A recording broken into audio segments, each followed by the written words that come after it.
got picked up by the Niners. He got drafted by Charlotte, traded to LA.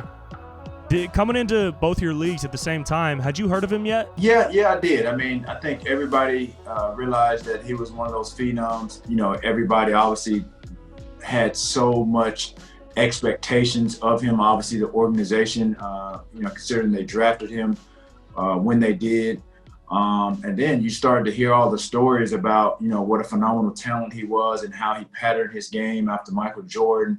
And so for me, one thing that stuck out in my mind was, I think one that early on when he was, I think it was his rookie year, and he was playing in the game, and they were going to him, and he was taking all these shots, and he was missing. He was airballing. Yeah, against the Jazz.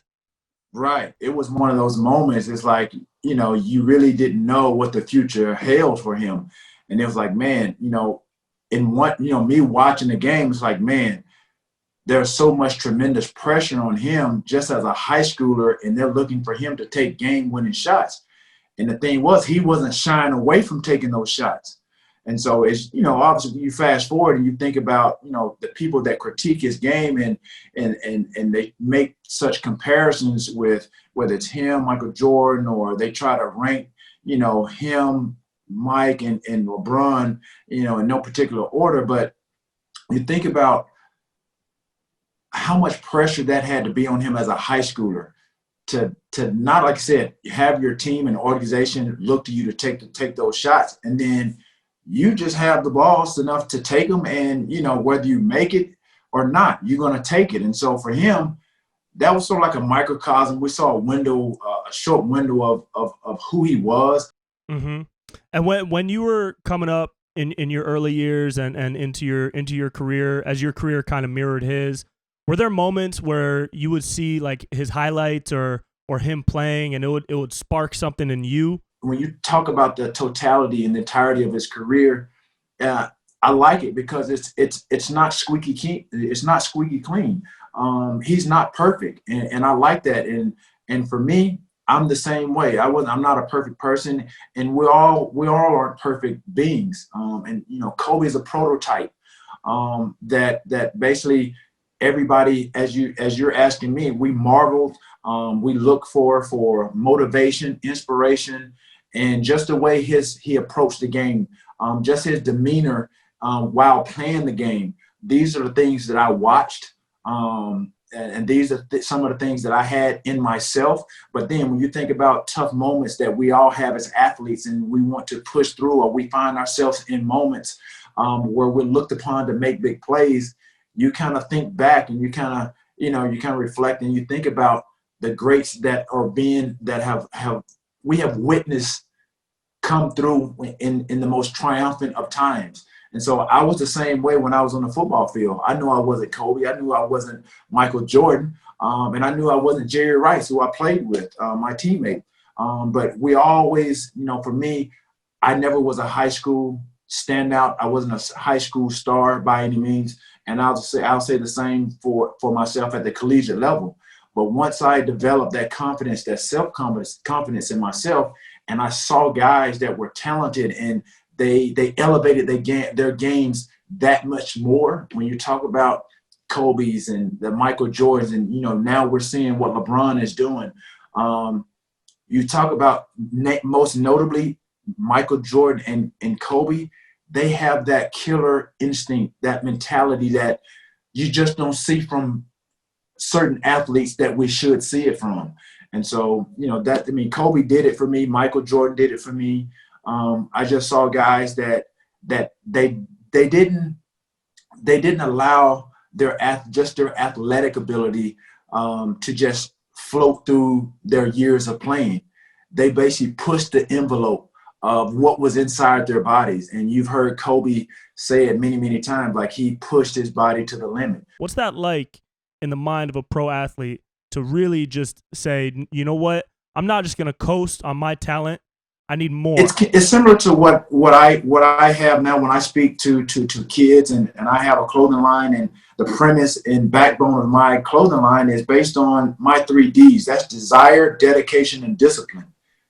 Obviously, the desire was there. We know that with Kobe. But in order to get to where he is now, that legacy that we now know of, he had to dedicate himself, and there was a level of discipline that he had to apply to his game. You talk about, the 82 games plus the playoffs, how much wear and tear that is on your body. And for him to kind of, obviously take care of his body in that aspect, to get in cold tubs, make the time to do that, to recover.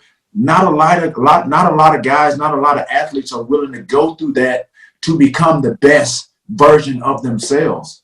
And that's what separates Michael Jordan and Kobe and the top two in ever to play the game between the next three and on. And, you talked about the amount of pressure that pro athletes have, and especially that Kobe had on him when he entered the league, and how that pressure really just intensified throughout his entire career. And he's getting pressure from the organization, pressure to perform well on the court, pressure to be a great businessman.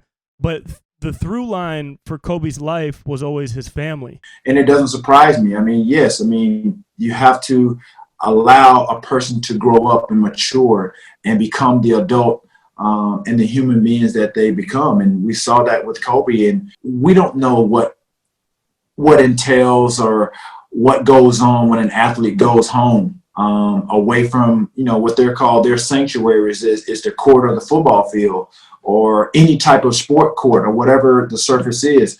We don't know what those, we don't know what their life is like, once they leave that and then go home to be a parent, a husband, or what have you.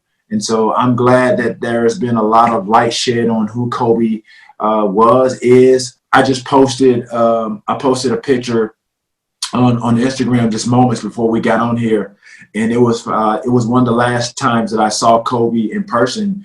His daughter Natalia, I think she was a junior at the time, and she played at Sage Hill playing volleyball. She played at Sage Hill High School, and my daughter, who was a freshman playing on the varsity at Culver City High School, they played a volleyball match against them. And so I didn't know Kobe was going to be in the building. I was just being a dad, doing something that, I didn't have and didn't experience with my dad, but just being there to support my daughter, my kids. And so, man, I walked in the gym, and him and Vanessa, they were sitting up top.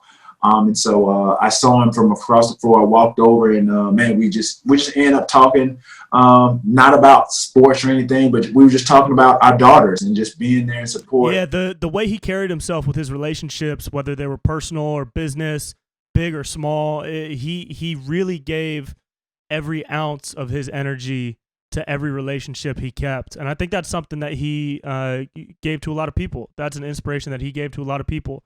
Is there anything that really stands out for you as something that you continue to take and incorporate into your own life that you feel like he was a big influence for? I think about, kind of that mentality of, what Kobe would do, just forging ahead, moving forward, moving through things. And there's going to be, it's not going to be as designed. It's not going to be as seamless as we would like. And so, for me, that's how Kobe was. He had such a great gift and talent. And, there's a statement, and I think every great gift deserves or demands a great response. And that's really, in essence, what Kobe did. Especially for me, didn't have the expectations or the potential that Kobe had as an athlete. But my desire, my dedication, my discipline, and guys like Kobe and Michael Jordan, they helped me along the way. They pushed me to know that there's greatness on the other end of mediocrity. With the 13th pick in the 1996 NBA Draft, the Charlotte Hornets select Kobe Bryant from Lower Merion High School in Pennsylvania.